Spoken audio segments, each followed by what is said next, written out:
So many of these cases involve accidental overdoses. 10 years ago, Melanie O'Hare died 2 weeks after giving birth to her daughter. This morning, we're hearing from her family, who spoke with Channel 8 about Melanie, her struggle, and how they are using her story to help others heal while also healing themselves.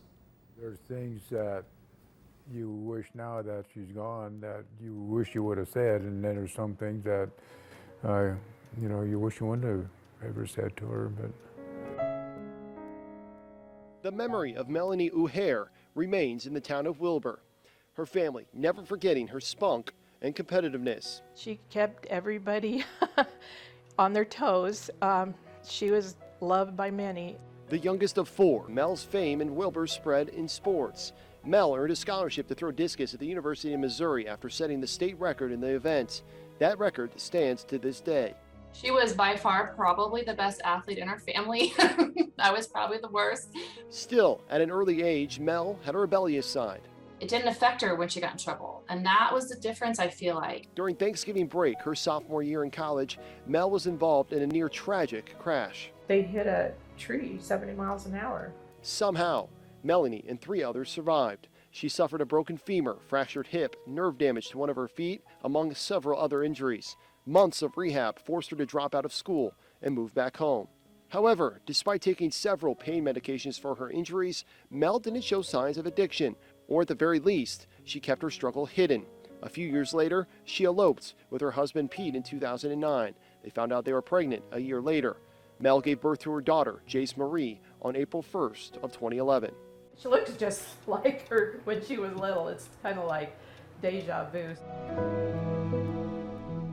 2 weeks later, after a night out with friends, Melanie didn't wake up. Her friend called and said she won't wake up and she's blue.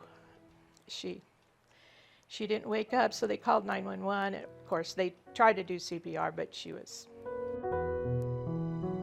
An autopsy later revealed a combination of alcohol, an antidepressant, and hydrocodone was the cause of death. Mel had been prescribed pain medication during her pregnancy to help with the pain from injuries that still lingered from that 2005 car crash.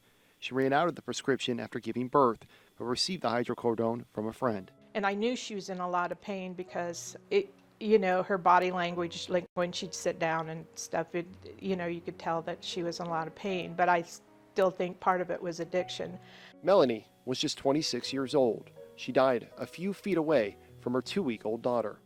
The last thing I heard her say was, "I love that baby more than anything in this world." 2 weeks after Melanie's death, Easter weekend, Jace was baptized.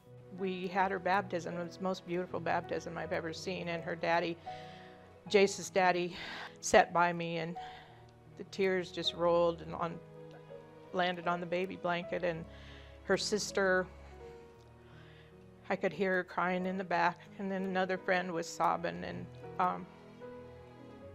when the baptism was done, we walked across the street to her mom's funeral and sat in the road.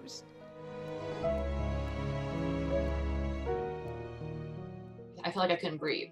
It was that feeling of, oh my gosh, how are we going to recover as a family? The grief still remains a decade later. The wounds from Melanie's death still healing. And in honor of Melanie, her sister Janet tells her story. A former teacher, she speaks with 30 to 40 groups of middle and high school students a year. She hopes by telling Mel's story, she'll save lives. I just feel like if there's anything we can do so this doesn't happen to other people, that's helping us heal as well.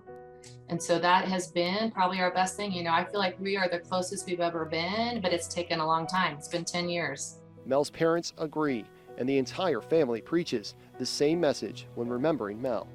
you've only got one body, and you better take care of it, because if you abuse it now, you're going to pay for it later.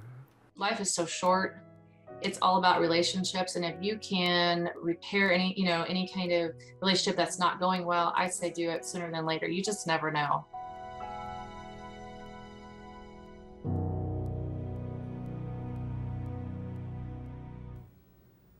And as for Melanie's daughter, Jace, she's now in the 5th grade, living in Minnesota with her father, Pete. You can see this video right here of her. Crystal and Ray say she's a spinning image of her mom, and they are very blessed to still be very much a part of her lives.